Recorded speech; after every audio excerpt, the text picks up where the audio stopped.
Сегодня в структуре смертности населения онкологические заболевания практически составляют 18%.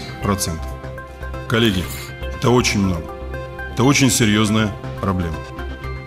По мнению ученых, чтобы не допустить роста этого показателя и выйти на устойчивое его снижение, нам надо сосредоточиться в первую очередь на профилактике причин, вызывающих рак, и расширении диагностики онкологических заболеваний на ранних их стадиях. У нас уже есть первые результаты. За последние 5 лет достигнут самый высокий показатель охвата населения ранней диагностики злокачественных новообразований.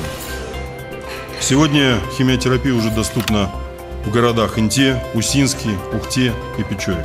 В этом году также у нас большие изменения в программе ОМС в части увеличения финансирования на лекарственные препараты, которые применяются при лечении в стационарах онкобольным, но и на ответственность врачей за своевременное начало лечения. То есть определено 14 дней, когда от начала постановки диагноза до начала лечения должно пройти не более 14 дней. Жесткая ответственность.